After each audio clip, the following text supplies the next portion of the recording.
मैं बे औलाद थी। पति अपनी बहन का 15 साल का बेटा हमारे घर ले आया क्योंकि वह अनाथ था। पति दूसरे देश रहते थे और मैं और नंद बेटा अकेले घर पर। एक दिन मेरे चक्कर आए तो मैं डॉक्टर के पास चली गई। डॉक्टर ने मेरा चेकअप किया और कहा कि आप प्रेग्नेंट हैं। यह सुनकर मैं तो दंग रह गई थी। मेरा पति को गए हुए 1 साल हो चुका था, फिर ऐसा कैसे मुमकिन था। सच जानने के लिए मैंने अपने कमरे में कैमरा लगवा दिया। सुबह उठकर कैमरा देखा तो कदमों पैरों तले जमीन निकल गई थी, क्योंकि मेरे ननद का बेटा मेरा पति बाहर से देश में नौकरी करते थे और मैं हिंदुस्तान में अकेले रहती थी। मुझे तन्हाई का एहसास हरगिज ना होता। अगर मेरी कोई औलाद होती। मेरी शादी को 3 साल बीत गए थे, लेकिन मैं औलाद की खुशी को तरसती हुई थी। एक बार मेरे पति रवि जब दुबई से लौट कर आए तो कुछ दिन बाद ही हमारे साथ एक हादसा पेश हो गया, जिसने हमारी सूझबूझ ही गुम कर दी थी। मेरे पति की एक ही बहन थी जो उनसे बड़ी थी। उनकी शादी मेरी शादी से 13 साल पहले हुई थी। मेरी ननद का बस एक ही बेटा था जो 15 साल का था। मेरे पति के हिंदुस्तान आने की खबर सुनकर वह मुझसे अपने गांव के बाएं रोड पर जा रही थी कि अचानक से उसकी गाड़ी हादसे का शिकार हो गई। यह खबर ऐसी थी कि हम पर कायमात बनकर टूटी थी। जब तक हम लोग अस्पताल पहुंचे, मेरी ननद और मेरी ननद का पति दोनों ही दुनिया से जा चुके थे। उनके बेटे की जिंदगी बच गई थी, लेकिन उसे चोटें बहुत आई थी। रवि के माँ बाप तो पहले ही मर चुके थे, बस एक बहन ही थी, अब वो भी जा चुकी थी। रवि को एकदम चुप हो गए थे। बहुत बड़ा सदमा था जो हमें मिला था। मैं खुद गुमसुम सी हो गई थी, बहुत दुखी थी। और मेरी ननद का बेटा हार्दिक भी बहुत ही गुमसुम सा हो गया था। उसे बेचारे के तो माँ बाप दोनों ही उसे हमेशा हमेशा के लिए चले गए थे। मैं कभी उसे दिलासा देती तो कभी अपने पति रवि को 1 महीना हमारा इसी गम में गुजारा था।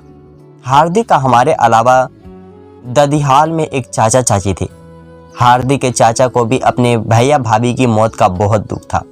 वे हार्दिक को अपने साथ ही ले जाना चाहते थे, लेकिन रवि भी हार्दिक को छोड़ने के लिए तैयार ना था। कहने लगे, यह मेरी बहन की आखिरी निशानी है, मैं इसे अपने पास रखूंगा। और जब हार्दिक से पूछा गया तो उसने भी रवि के साथ रहना ही ज़्यादा पसंद किया था। इसीलिए रवि हार्दिक को हमारे ही घर ले आए और हार्दिक के चाचा और चाची वापस अपने गांव चले गए थे। रवि ने अपने भांजे का स्कूल में दाखिल करवाया, हमारे ही शहर में करवा दिया था। वह 10वीं क्लास का स्टूडेंट था। रवि 1 महीने बाद ही वापस दुबई लौट गए थे और मैं और हार्दिक घर पर अकेले होते थे। वह हर वक्त बहुत उदास रहता था। मेरी कोशिश होती थी कि मैं उसे उस गम से बाहर निकालूं, लेकिन मैं जब भी उससे बात करती तो वह मुझे ठीक से जवाब नहीं देता था।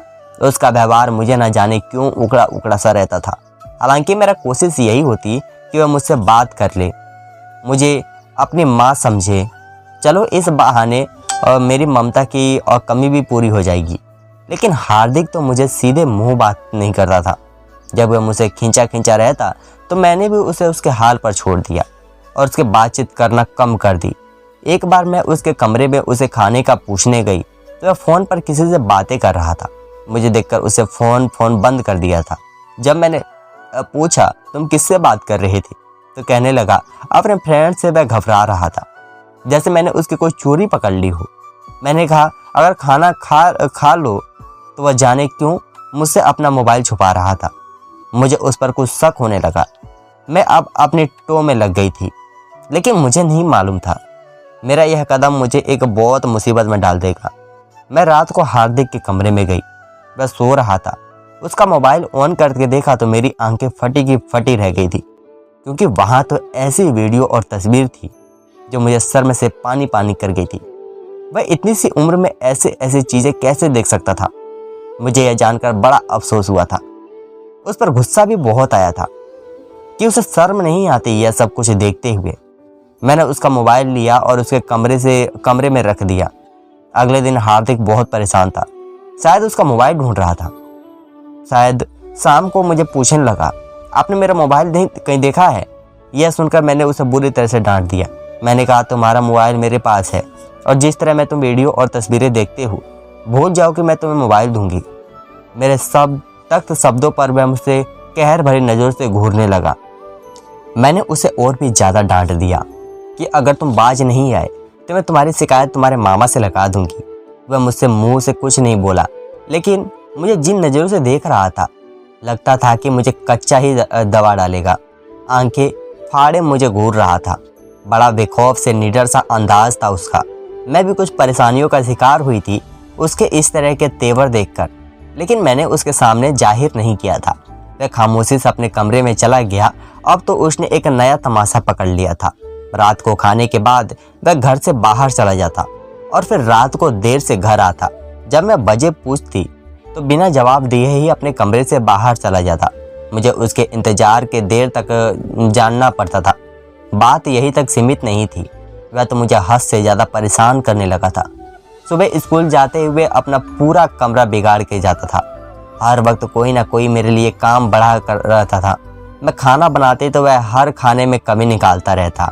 कहता कैसा अजीब सा गंदा सा खाना बनाया है, बिल्कुल भी स्वाद नहीं है, मैंने नहीं खाना, यह खाना मुझे कुछ और बना कर दे।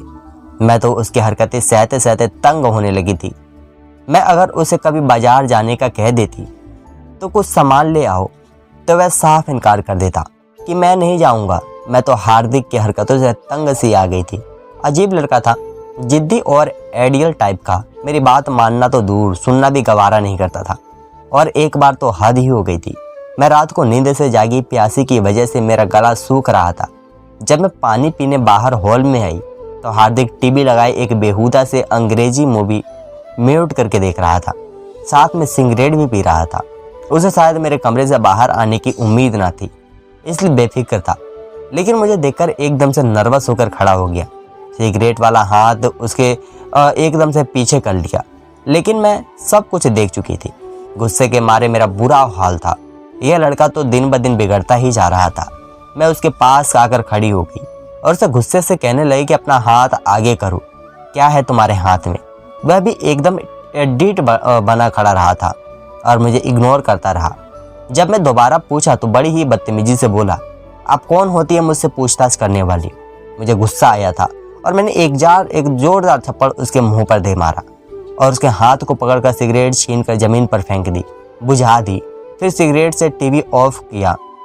लेकिन मुझ पर तो हैरान का पहाड़ तब ही टूट पड़ा था जब हार्दिक ने मुझे दोनों बाजू से पकड़ लिया और गुस्से से लाल होती आंखों से बोला, आइंदा अगर मुझ पर हाथ उठाया तो बहुत बुरा पेश आऊंगा तुम्हारे साथ। मैं तो हार्दिक को देखकर हैरत से समंदर में डूब चुकी थी। इस कदर बदतमीजी लड़का था, मैं तो सोच भी नहीं सकती थी। मुझे बड़े गुस्से से यह बोलकर अपने कमरे में चला गया था। गुस्सा तो मुझे भी बहुत था, लेकिन मैं बर्दाश्त कर गई थी। लेकिन मेरे आंसू बहने लगे थे। मैं तो उसे अपना बेटा समझकर उसके सारे काम करती थी। उसे कभी किसी चीज़ की कोई कमी ना होने दी थी। वह अपनी ज़िंदगी को ख़राब ना कर ले, यही सोचकर मैं उसे गलत काम करने के लिए रोक रही थी।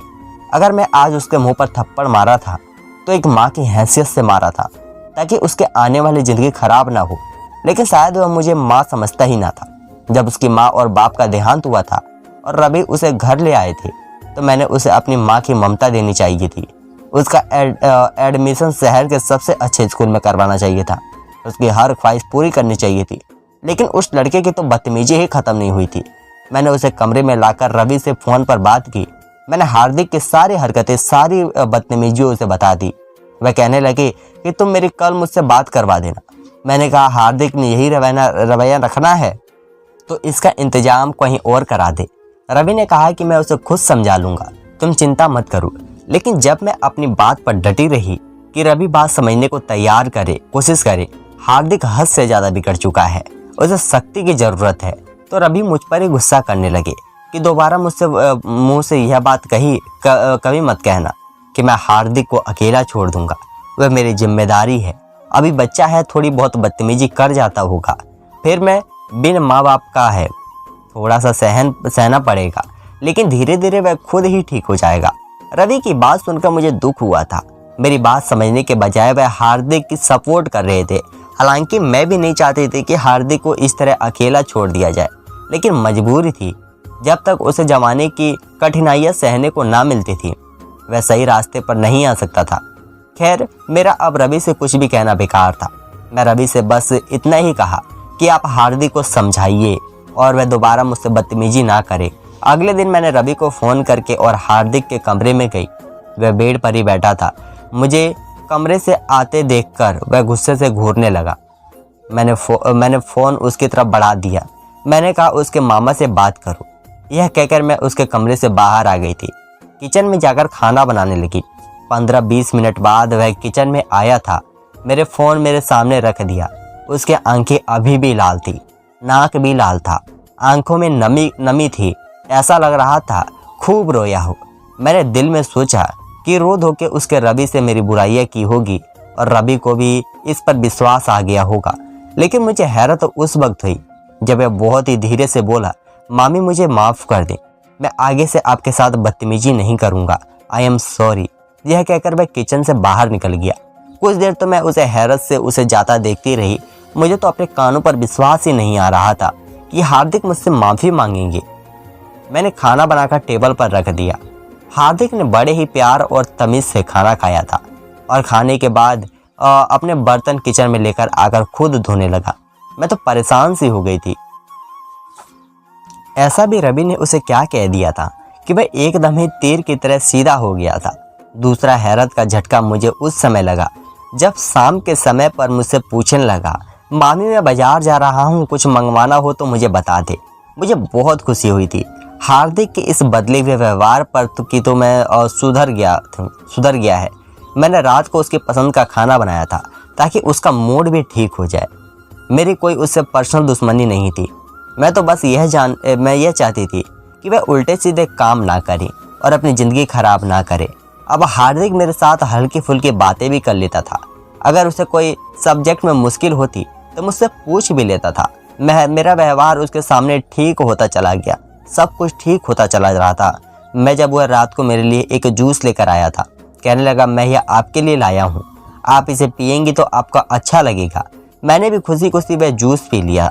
हालांकि वह जूस मैंने सोने से कुछ ही देर पहले पिया था, इसलिए मैं लेट कर सो गई थी। सुबह जब मेरी आंख खुली तो 9 बज रहे थे। मुझे खुद पर हैरत हुई थी कि मैं कैसे इतनी देर सोई रही। फिर मुझे ख्याल आने लगा कि हार्दिक तो अब तक स्कूल के लिए नहीं जागता जब तक मैं उसे ना उठाऊं। इसलिए मैं उसके कमरे में चली गई, लेकिन वह अपने कमरे में नहीं था। उसका स्कूल बैग भी वहाँ मौजूद नहीं था। कमरे में बिखरे हुलिया से लग रहा था कि वह स्कूल जा चुका है। मैंने भगवान का धन्यवाद किया कि चलो यह लड़का कुछ तो जिम्मेदार हुआ, और जब स्कूल से आया तो बड़े ही अच्छे मूड में था। खाने के बीच बीच मुझसे बातें भी करने लगा। ना जाने क्या वह मुझे देखकर बार बार मुस्कुरा रहा था। जब मैंने उससे वजह पूछी तो वह कहने लगा, आज आप बहुत अच्छी लग रही हैं। मुझे उससे बात करने पर सुनकर वह हैरत सी हुई थी। आज तक तो उसने कभी मुझे ऐसी तारीफ नहीं की थी। मैंने कहा, खैर तो है, मैं तुम्हें क्यों अच्छी लगने लगी हूँ? मुझे तो मुझसे बड़ी नफरत हुआ करती थी। मेरी बात सुनकर वह हंसने लगा, कहने लगा, बस ऐसे ही तब आप मुझे अच्छी नहीं लगती थी, लेकिन अब बहुत अच्छी लगती हैं। कहने लगा लगने लगी है, लेकिन बात मजाक में डाल दी थी। लेकिन अब ना जाने क्यों मुझे हार्दिक की नज़र कुछ चुभने लगी थी। ना जाने उसे क्या हो गया था कि वह मुझे टकी आंखें बंद करके देखने लगा। मैं पहले तो उसकी नज़रों में नज़रअंदाज करती रही, क्योंकि अब वह पहले की तरह मुझसे बदतमीजी नहीं करता था। देखने में वह उसका व्यवहार मेरे साथ बिल्कुल ठीक था, लेकिन अब उसकी नज़रें मेरे पूरे शरीर पर सफ़र करती थी। मैं उससे अब कतराने लगी थी। वह 10 साल का 15 साल का था, लेकिन उसकी नज़रों की तेज़ी और विवादी मर्दों जैसी होती जा रही थी। एक बार हम रात का डिनर बना रहे थे, जब वह खाना खाते हुए लगातार मुझे ही देख रहा था। फिर मुझसे कहने लगा, रवि मामा को आप मिस तो बहुत करती होंगी। मैंने कहा, हाँ, वह मुझे याद तो बहुत आते हैं। फिर वह मुझसे कहने लगा, जाहिर सी बात है, पति के बगैर 1 साल गुजारना बहुत मुश्किल काम होता है। कहाँ गुजारा होता है आपका? उनको याद करते हुए आपको रातों की नींद भी नहीं आती होगी। यह सुनकर मैं चौंक सी गई थी। उसके अजीब तरह के अंदाज से यह बात कही थी। मैंने उसकी बात का कोई जवाब नहीं दिया। फिर मुझसे कहने लगा, आपके बाल बहुत लंबे और खूबसूरत हैं। उसकी तारीफ अब मुझे बुरी लगने लगी थी। मैंने उसे फ़ौरन से रोक दिया। मैंने कहा, चुपचाप खाना खाओ, फिजूल की बातें मत करो। वह हंसते हुए मुझे देखने लगा। एक बार मैं किचन में शाम की चाय बना रही थी कि उसने पीछे से आकर मेरे गले में बाहें डाल दी थी। मैं तो एकदम अचंभे में आ गई थी। मैंने उसे पलट कर देखा तो वह मुस्कुरा रहा था। कहने लगा, मैंने तो आपको डरा दिया। फिर हंसने लगा। मैंने कहा, यह क्या बदतमीजी थी? कहने लगा, यह बदतमीजी नहीं, मुझे आप पर प्यार आ रहा है। आखिर आप मेरी मामी जो हैं। मैंने कहा, तुम जरा मुझे दूरी पर रहा करो। ना जाने क्यों मैं अब उसकी नज़रों से परेशान होने लगी थी। वह कहने लगा, मैं आपके लिए चॉकलेट लाया हूँ। फिर उसने जेब से चॉकलेट निकाला। जब मुझे खुद ही अपने हाथों से खिला दे। वह चॉकलेट कुछ अजीब ही स्वाद की थी। हालांकि वह मेरे मुंह में डाल चुका था, इसलिए मुझे खानी पड़ी। लेकिन उसे खाते ही आधे घंटे बाद ही मेरा सर चक्कर आने लगा था। मैं अपने कमरे में चली गई। मेरे सर में चक्कर तेज होने लगे थे। मैं वहीं लेटकर सो गई थी। सुबह जब मेरी आंख खुली तो मेरे होश उड़ गए थे। हार्दिक ने मेरे ही बेड पर सोया हुआ था। वह यहाँ क्यों आया था? मेरे साथ क्यों सोया था? मैं तो बुरी तरह से परेशान थी। मैंने उसे जगाया तो वह हड़बड़ाकर उठकर बैठ गया। मैंने कहा, तुम मेरे कमरे में क्या कर रहे हो? लेकिन वह बहुत ही रिलैक्स था। कहने लगा, मुझे अपने कमरे में डर लग रहा था, इसलिए मैं यहाँ आकर सो गया। मैं उसकी बात सुनकर आग बबूला हो गई थी। मैंने कहा, तुम होते कौन हो मेरे बेड पर मेरे पास लेटकर सोने वाले? वह कहने लगा, मैं बच्चा ही तो हूँ, डर लग रहा था मामी जी, इसीलिए आपके पास आ गया। वह चेहरे पर मासूमियत सजा बोला। अब मैं उसे क्या जवाब देती? 1 महीने बाद ही मेरी तबीयत खराब सी होने लगी थी। मैं जब डॉक्टर के पास गई तो जो खबर उसने मुझे सुनाई, मैं चकरा कर रह गई थी। मैं उम्मीद से थी। यह बात मेरे होश उड़ा देते थे। मैं रोने लगी। मुझे पूरा विश्वास था यह सब हार्दिक का करा धरा है, क्योंकि वही मुझे ऐसी ऐसी चीज़ खिलाता था कि मैं सो जाती थी। मेरा जी चाहा कि मैं हार्दिक को जान से मार डालूं। यह क्या किया था उसने मेरे साथ? मैं बर्दाश्त नहीं कर पा रही थी। क्लिनिक से बाहर निकली, मैंने अपने गिरते आंसुओं को रोक नहीं पाया था। मुझे लगा जैसे किसी ने मेरे अंधेरे खाई में फेंक दिया है। मुझे उसकी अब सारी बातें याद आने लगी थी। मामी, आप मुझे अच्छी लगने लगी हैं। मुझे आपके बार बहुत पसंद है। मेरे दिमाग में सब आने लगा था। मैं जब भी वह मुझे जूस पिलाता था या बाजार से लाकर कोई चीज़ खिलाता था तो मुझे कुछ देर बाद ही नींद आने लगती थी। और जब मैं सुबह उठती मेरे बाल खुले होते थे। लेकिन उस वक्त मैं ज़्यादा गौर नहीं किया करता था। लेकिन मुझे घर के कामों की जल्दी होती थी। शायद वो मुझे ऐसी चीज़ खिलाकर मेरे होश गुम कर देता था। मैं अपने होश में नहीं होती थी। मुझे अब उसकी अर्धपूर्णी बात याद आने लगी थी। वह मुझसे बोलता रहता था कि आप मामा को बहुत मिस करती हैं, मुझे आपसे मोहब्बत है, आप मुझे अच्छी लगने लगी हैं वगैरह। मैं इस वक्त बहुत ज़्यादा तकलीफ़ में थी। उसे ज़रा भी शर्म नहीं आई। ऐसे घटिया खेल खेलते हुए मैं रहते हुए घर पहुंची थी। लेकिन जब दरवाज़ा खोला तो मैं बुरी तरह से घबरा गई थी। मेरे सामने तो रवि खड़े हुए मुस्कुरा रहे थे। कहने लगे, कैसा लग रहा मेरा सरप्राइज़? मैं क्या जवाब देती? मेरी तो सारी दुनिया ही उजड़ चुकी थी और उसे बर्बाद करने वाला कोई और नहीं, सिर्फ मेरे पति का सगा भांजा था। मैं अंदर जाते ही रवि के साथ गले लगकर रोने लगी। वह समझे कि शायद मैं उन्हें अचानक देखकर इमोशनल हो गई हूँ। लेकिन मैं तो अपनी बर्बादी पर आंसू बहा रही थी। वह मुझे दिलासा देने लगे। हार्दिक मुझे समझाने लगा, बस करे मामी, कुछ तो शर्म करे, आप अकेली थोड़ी हैं, मैं तो यही मौजूद हूँ, मेरा तो कुछ ख्याल कर ले। मैं रवि के साथ लगी सिसक रही थी। जब मेरे कानों में हार्दिक की यह खूब आवाज़ पड़ी, मैंने एकदम पलट कर देखा तो वह हंस रहा था। मेरा जी चाहा अभी के अभी इस लड़के का मुंह नोच लूं, उसका गला दबाकर उसकी जान ले लूं। अगर आज रवि वापस ना आते तो मैं सचमुच ही मैं उसकी जान ले लेती। उसे कमी ने ना घटियापन का प्रदर्शन किया था। मेरे साथ मैं बड़े दर्द से गुजर रही थी। रात को जब रवि सो गए तो मैं अपने कमरे से बाहर निकलकर हार्दिक के कमरे में आ गई। जब अब भी मोबाइल देख रहा था और उसे देखने में इतना गुम था कि आसपास से बेखबर था। मैं उसके पास पहुंची तो वह अभी ऐसे ही बेकार की वीडियो देख रहा था। मैंने उसके हाथ से मोबाइल छीन लिया और कहा, तुम बहुत ही घटिया और मक्कार इंसान हो। कहने लगा, मैं क्या किया है?